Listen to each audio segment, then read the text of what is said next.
হাজারো চাকরিজীবী এখন রয়েছে ১৯তম শিক্ষক নিবন্ধনের সার্কুলার দিকে তাকিয়ে।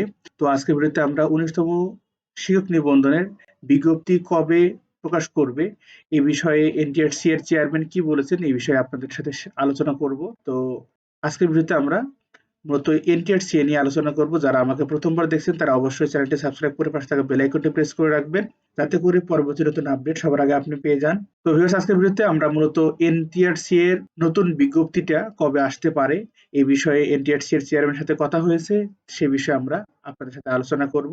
তো চলুন আমরা মূল ভিডিওতে ফিরে যাই।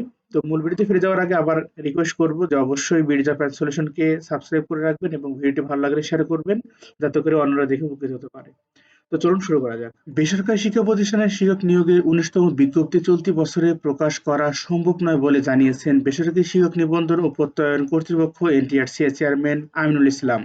সম্প্রতি আলাপকালে এ কথা বলেন তিনি। তো এনটিআরসি এর অনেকেই বলছিলেন যে নভেম্বর ডিসেম্বর মাসে, এবং আমি আপনাদেরকে গত কয়েক ভিডিও আগে আপনাদেরকে বলেছিলাম যে নভেম্বর ডিসেম্বর মাসে এনটিআরসি এর সার্কুলার প্রকাশ করার কথা, কিন্তু সার্কুলার প্রকাশ করত এবং তাদের অভ্যন্তরীণ কিছু সমস্যা, যেমন শূন্য পদের তালিকা, এই সংক্রান্ত বিষয়গুলোর জন্য কিন্তু তারা বিলম্ব করেছে এবং পারেনি। তো বলা ছিল যে জানুয়ারি মাসের দিকে প্রকাশ করতে পারে। তো এখন তাদের সাথে কথা বলার পরে তারা বলতেছেন যে এনটিআরসি এর ১৯তম শিক্ষক নিবন্ধন সার্কুলারটি এই বছরে আর কি প্রকাশ করা সম্ভব নয়। তো কবে সম্ভব, কিভাবে, এই বিষয়ে কি আলোচনা করেছেন, তো চলুন শুনে নেই।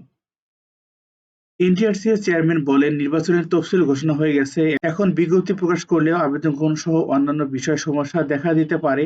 নির্বাচন শেষ না হওয়া পর্যন্ত মনে হয় না ১৯তম বিজ্ঞপ্তি প্রকাশ করা সম্ভব। অর্থাৎ তিনি সিম্বলিক ভাবে বলেছেন যে ১৯তম নিবন্ধনটি নির্বাচনের আগে কোনোভাবেই সার্কুলার প্রকাশ করা সম্ভব না। তো এরপরে নতুন নিয়োগ বিজ্ঞপ্তিতে যে সব পরিবর্তন আসছে এই সম্পর্কে আপনাদেরকে একটু বলে রাখি। নতুন নিয়োগ বিজ্ঞপ্তিতে স্কুল, কলেজ, মাদ্রাসা ও কারিগরি ৩ বিভাগের জন্য ২০০ নম্বরের পরীক্ষার প্রস্তাব করা হয়েছে। যদিও স্কুল, কলেজ এবং কারিগরিতে ১০০ নম্বরের সাবজেক্টিভ এবং ১০০ নম্বরের জেনারেল, এবং মাদ্রাসায় ১৪০ নম্বরের সাবজেক্টিভ এবং ৬০ নম্বরের জেনারেল প্রস্তাব করা হয়েছিল। তবে এভাবে বিভাজন করলে বৈষম্য তৈরি হতে পারে বলে মনে করছেন শিক্ষা মন্ত্রণালয়। এজন্য ৩ বিভাগের জন্য নম্বর প্যাটার্ন একই রকম রাখার চিন্তা করা হচ্ছে। এ বিষয়ে শিক্ষা মন্ত্রণালয়ের এক কর্মকর্তা বলেন, পরীক্ষা পদ্ধতি নিয়ে আলোচনায় অনেক ধরনের প্রস্তাব দিয়েছেন। স্কুল, কলেজ এবং কারিগরির জন্য একরকম, আবার মাদ্রাসার জন্য আরেক রকম। ৩ বিভাগের জন্য পৃথক পদ্ধতি করা হলে এক প্রকার বৈষম্য করা হবে। সেজন্য আমরা ৩ বিভাগের জন্য একই রকম পরীক্ষা পদ্ধতি নিয়ে ভাবছি। সামনে এনটিআরসি এর বোর্ড সভায় বিষয়টি নিয়ে আলোচনা করা হবে। পরবর্তী মন্ত্রণালয় সভায় এটি চূড়ান্ত করা হবে।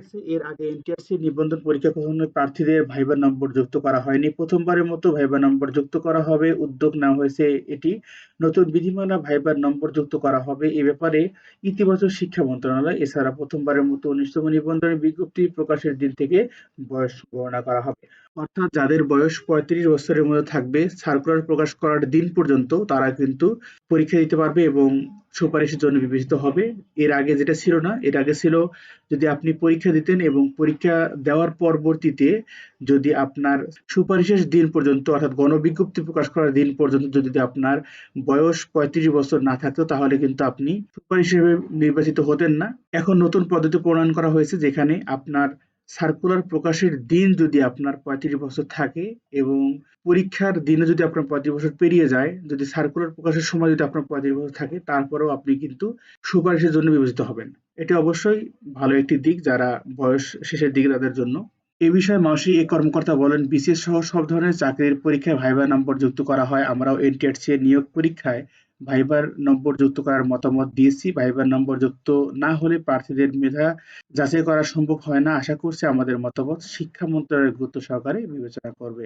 তো ভিউয়ার্স, এই ছিল সর্বশেষ আপডেট এনটিআরসি এর। এনটিআরসি এর অনেকেই বলতেছেন সার্কুলার কবে প্রকাশ করা হবে, অনেকের এটি প্রশ্ন ছিল। তো এনটিআরসি এর চেয়ারম্যান এই বিষয়ে একদম খোলাসা করে বলেছেন। তিনি বলেছেন, যেহেতু নির্বাচনের তফসিল ঘোষণা করা হয়ে গেছে, সুতরাং এখন বিজ্ঞপ্তি প্রকাশ করলে সমস্যা হতে পারে বলে তিনি আশঙ্কা করছেন। তাই তিনি ভাবছেন যে নির্বাচন শেষ না হওয়া পর্যন্ত ১৯তম নিয়োগ বিজ্ঞপ্তি প্রকাশ করা সম্ভব হবে না বলেও তিনি মন্তব্য করেছেন। এবং এ থেকে এটি পরিষ্কার হয় যে নির্বাচনের আগে ১৯তম শিক্ষক নিবন্ধনের সার্কুলার কোনোভাবে প্রকাশ করা হবে না। তো যারা এনটিআরসি এর প্রার্থী রয়েছেন তাদের বলবো যে অবশ্যই ধৈর্য ধারণ করুন, প্রিপারেশন নেওয়া শুরু করে দিন। এনটিআরসি এর হিউজ পরিমাণের সিট নিয়ে কিন্তু সামনে সার্কুলার চলে আসতেছে, 1 লক্ষ প্লাস শূন্য পদের সার্কুলার আসবে আশা করছি।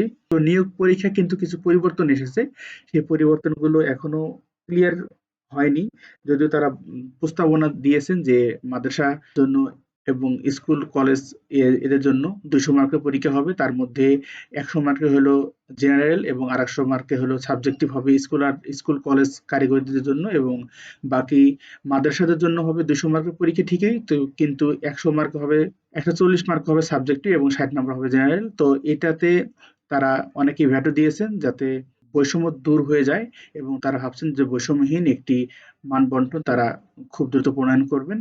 তো এই ছিল সর্বশেষ আপডেট। সবাই ভালো থাকবেন, সুস্থ থাকবেন। নতুন আপডেট আসলে অবশ্যই আপনাদেরকে জানাবো। আল্লাহ হাফেজ।